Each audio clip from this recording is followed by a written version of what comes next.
Well, this is Bill Schulz. I'm one of the consultants here at Turnkey. I've been here about 5 years.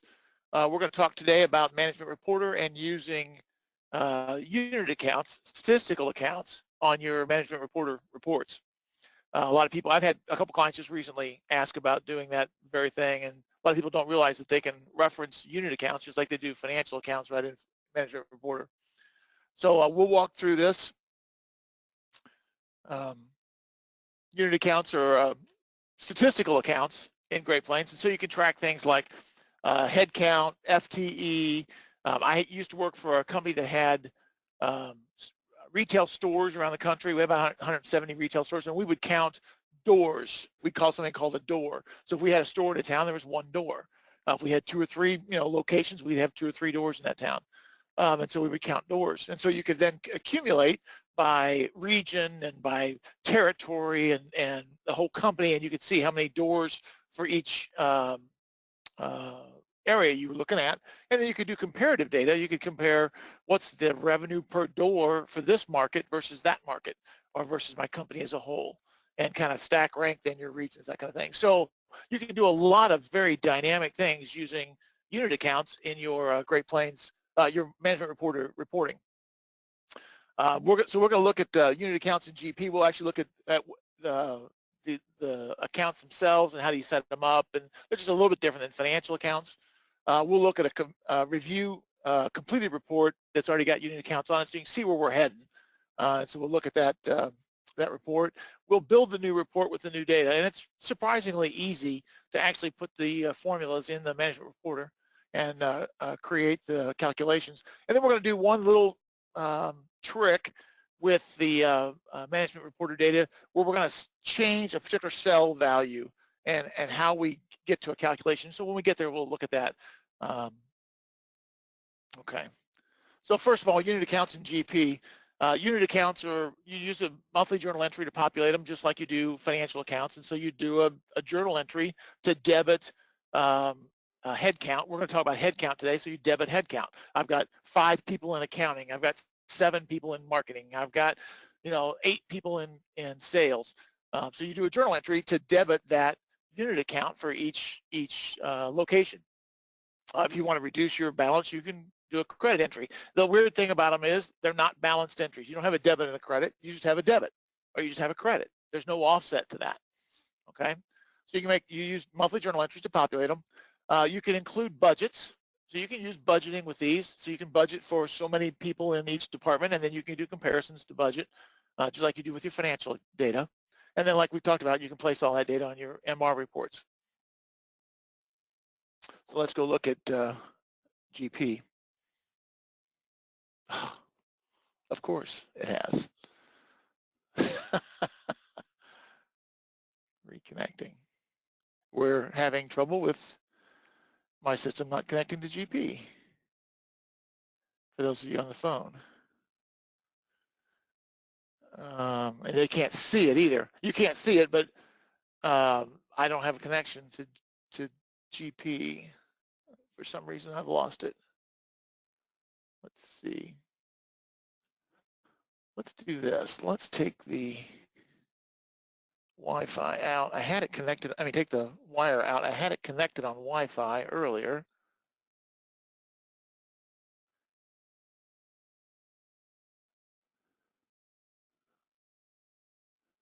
Now it's not connecting on the screen, and I'm not connecting to GP. Connection's been lost.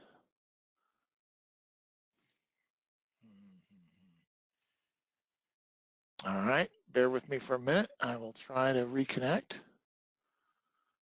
I don't know why we lost on the screen either.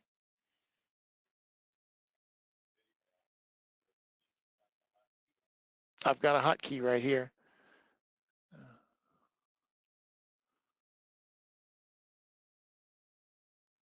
Computer 1. Should be computer 1, right? That's what we set it to. There we go. I'm back. I got my connection back. Now it's not.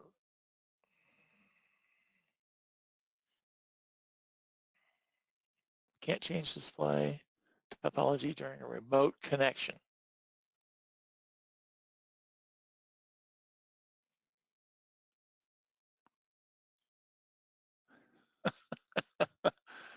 Let's see, can I get this?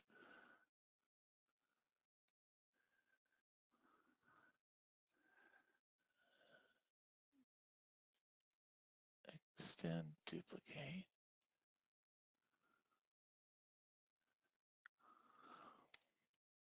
I'm plugged in.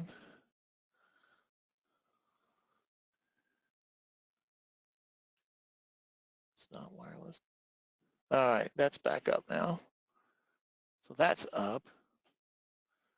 But can I get to my remote? Yes, I can. All right. I'm going to do this. Can I close that?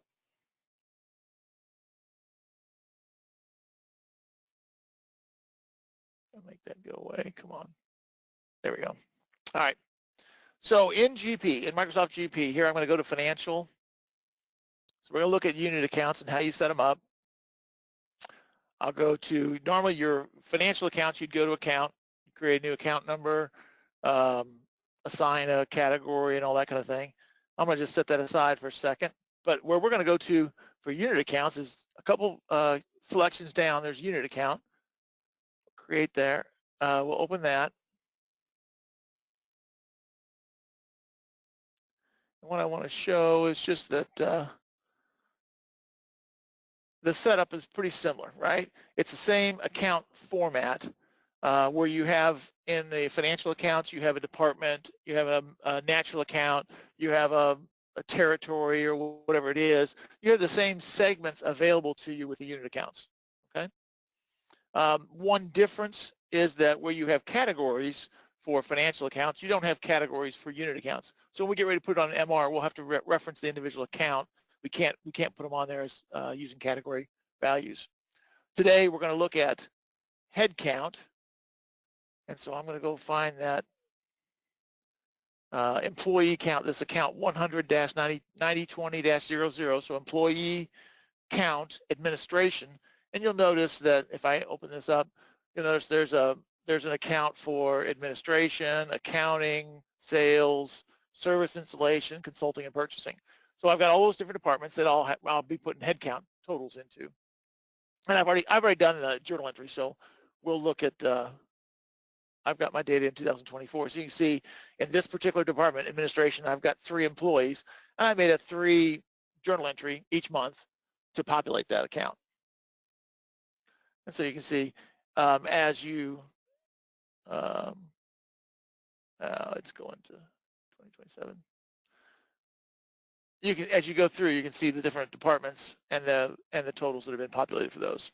Okay, so that's unit accounts. You can use budgets for unit accounts. Like I said, there's a budget button, and so you can load budgets just like you do financial budgets. Okay, that's enough about unit accounts themselves. So then let's go look at how do we use those. In MR,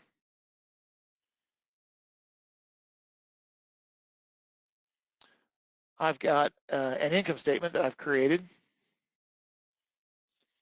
and we'll look at the row format. We'll do all of this work in the row format. Now we'll also look at the column format to talk about placing those specific cells, but we're going to work primarily with the row format.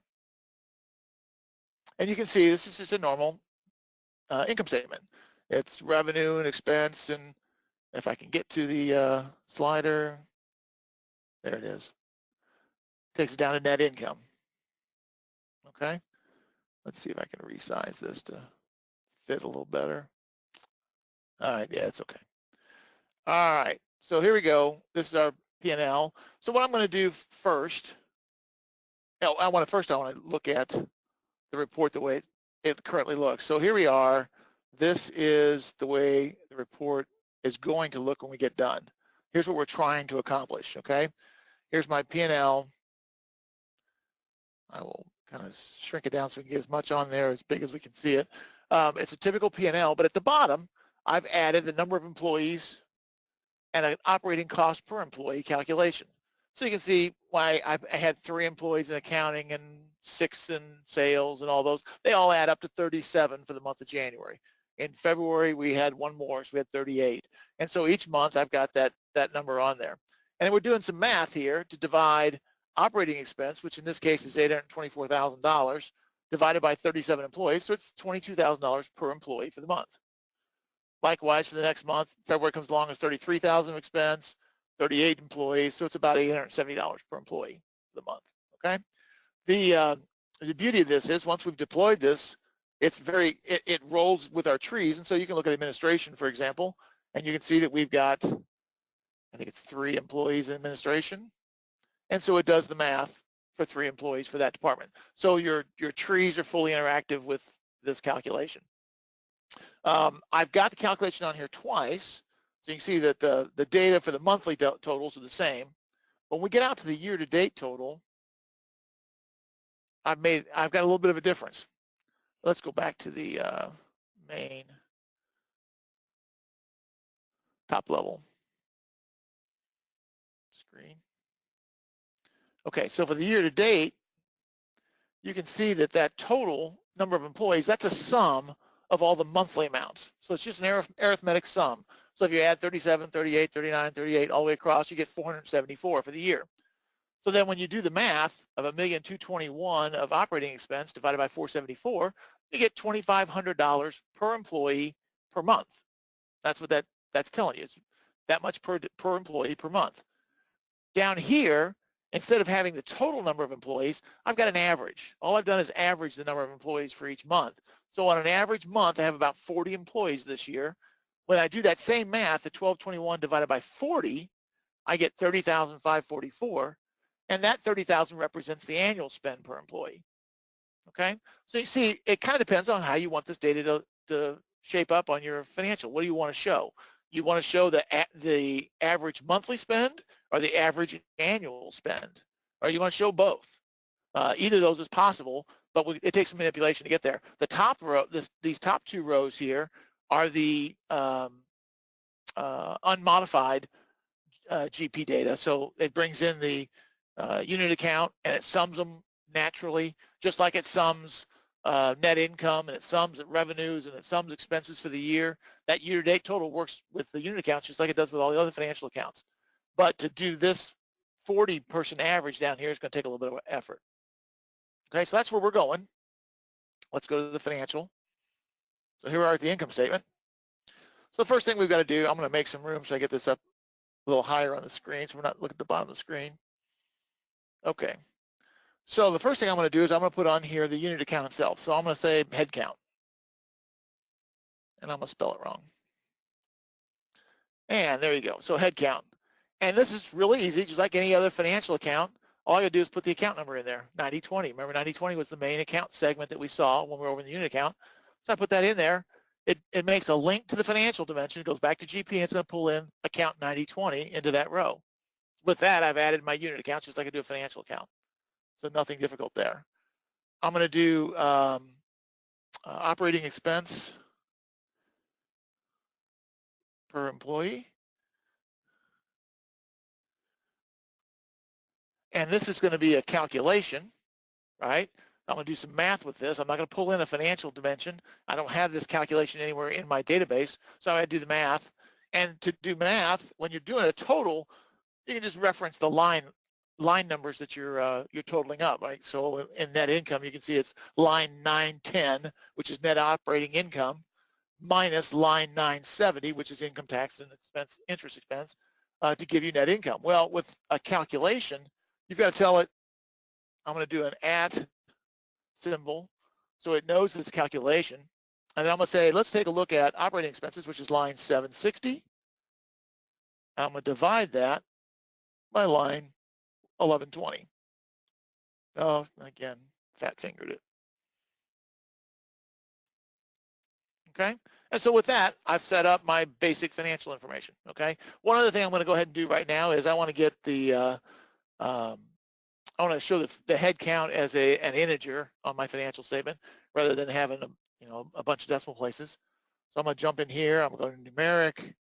I'll say 0 decimal places. I'll say OK. So that brings us a format specifically for that line.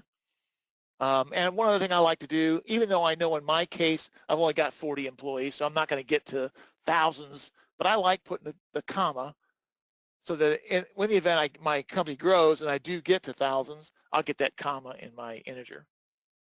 Likewise, on the operating expenses per employee, I'm going to give that a currency symbol, all right, a currency display. We're going to pick the U.S. currency symbol. I'll say OK. And I'm going to do the same little trick with the comma. So I get commas in my display. And you've got to put in both the positive and the negative number. That's why the brackets are there. This is when referencing a negative number. This is when referencing a positive number. Okay?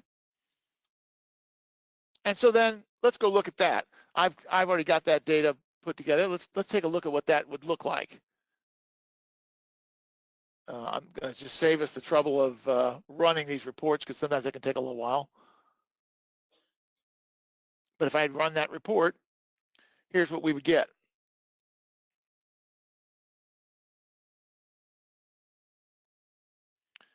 You'll notice a couple things about this. First of all, the format of these rows are different than the formats up here. So that's something I kind of want to fix just for consistency purposes. So we'll fix that when we go back. But you can see now that by changing those formats on the numbers, that I've got my integers with no decimals. I've got my operating expenses per employee with a $sign and commas and 2 decimal places. So that's data shaping up pretty good. All right. So then let's go back to the report. Let's change these 2 rows so that their format emulates what the rest of my report is. You can see right now I'm set to Microsoft Sans font and 8.25 font size. I'm going to pick a saved format called income statement detail line. And so now it's an Arial 10. And that's kind of what all my formats are set at. I don't like the bold, so I'm going to turn the bold off. But there you go. So now that row will look like that when it prints. So as we start getting ready to set up that second line, let's take a look at setting up that second line. I'm going to copy these.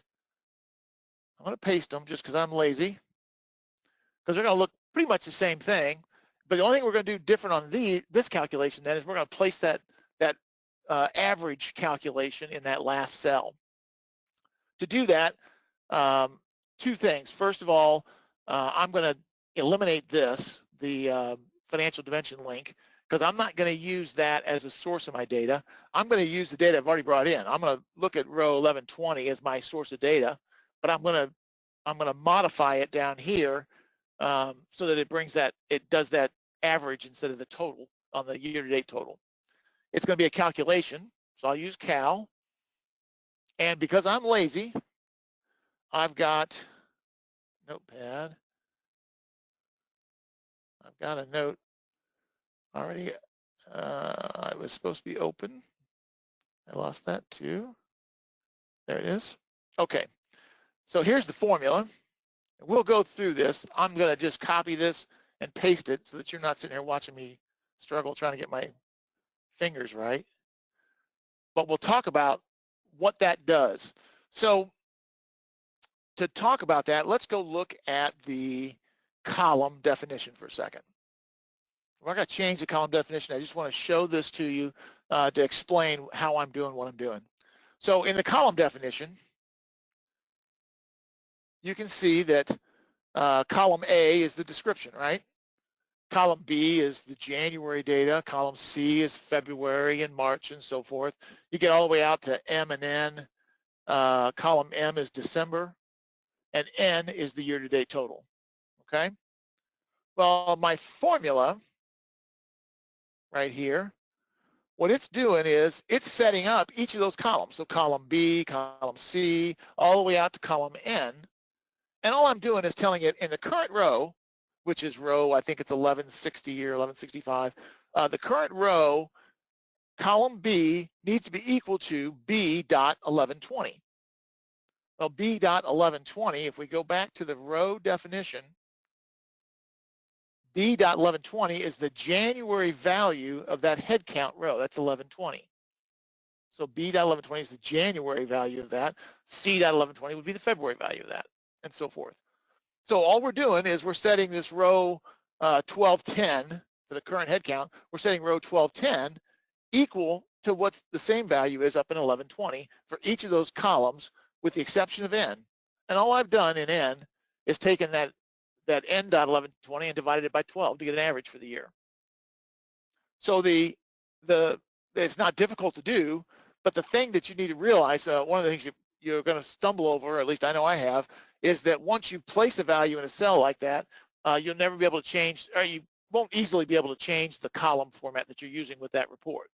Because keep in mind, if you're putting a specific cell in a specific place and it's looking at it's expecting that to be the year-to-date column, you suddenly add a 13th month and you have a 13-month rolling trend instead of 12-month. Well, that year-to-date's over in O now instead of N, and this formula isn't going to work.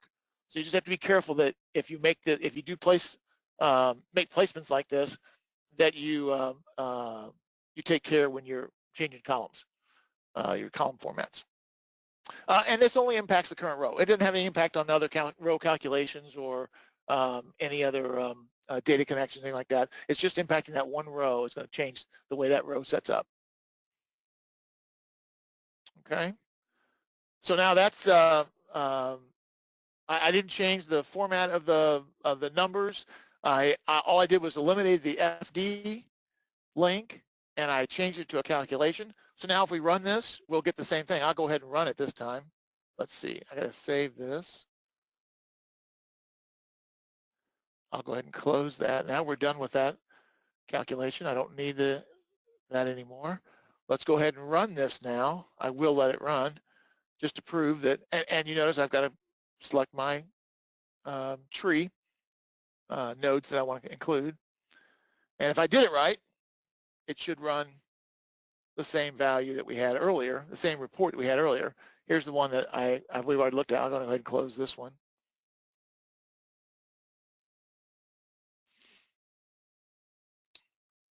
And this shouldn't take too long. There we go. But it should set up now with the all four total lines that we just created, and the different calculations on the two year-to-date totals.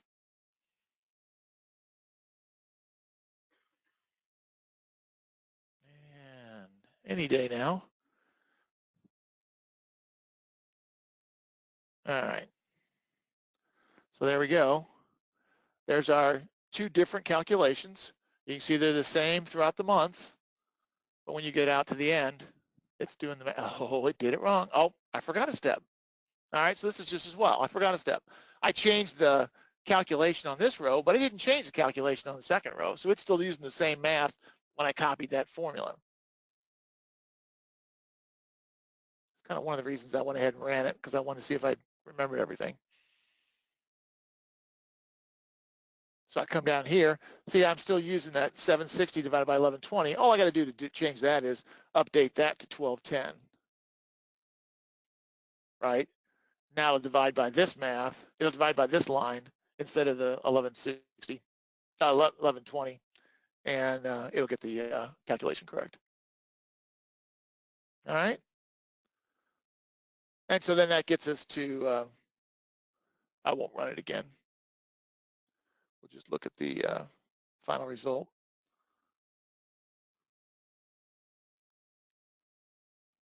That gets us to here.